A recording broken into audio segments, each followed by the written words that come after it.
In fact, studies at the HeartMath Institute in Northern California indicate the heart is more than a pump. It actually sends messages to the brain.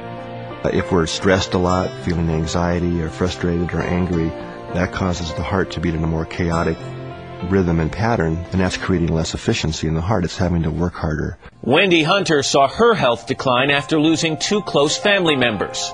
I felt after my dad and my grandmother died, I was so distraught for so long. In my heart, I just felt it was more than I really needed to handle at the time. And the blood work we're doing is to look at risk factors that go way beyond cholesterol. After suffering a stroke, Wendy joined the Healthy Hearts program at the Scripps Center in San Diego. It emphasizes meditation, diet, and exercise.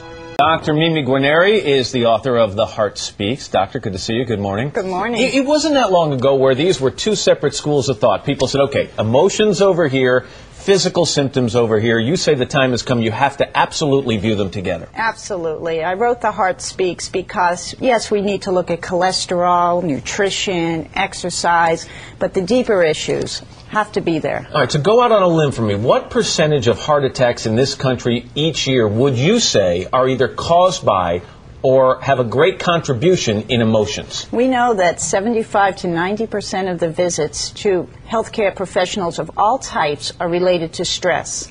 We know that 20% at least of people who've had heart attacks are depressed. So when you hear the person say, you know, my dad died of a broken heart, and it sounds romantic, it sounds almost poetic, it's an emotional view of a medical situation, you say that's not the case. It can actually happen. That's not the case. You can die of a broken heart.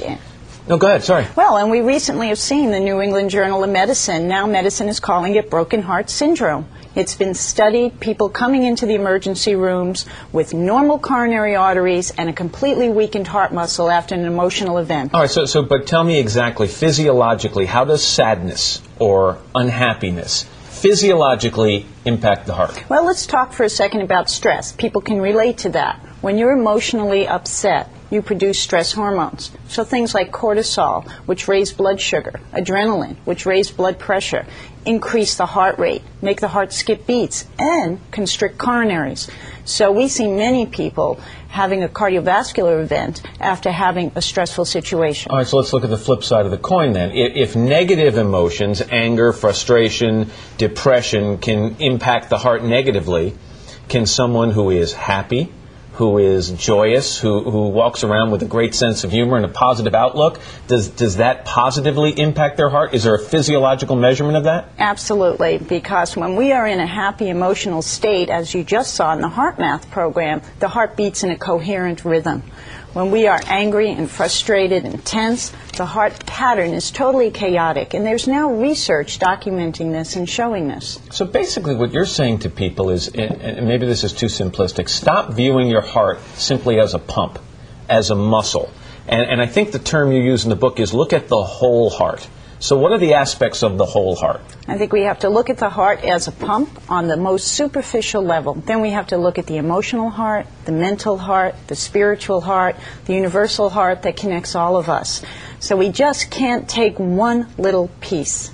When you say the emotional heart and the intellectual heart, I've heard it referred to that the heart has a soul.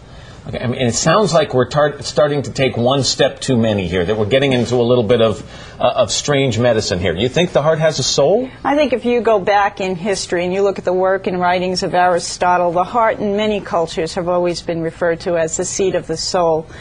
And when I started talking to people and hearing about death of a child, stress, I thought, I'm really missing a big piece. So what you're saying, you were with the angioplasty, getting ready for angioplasty, because you knew that this person had high cholesterol or plaque in the arteries, but then you started to talk to the person and said, what else is going on in your life? And started to think that probably had a huge impact in their physical condition. Absolutely, and that's why we do the kind of work you just saw at Scripps. We'll put in the stent, but we say we also have to do the deeper work.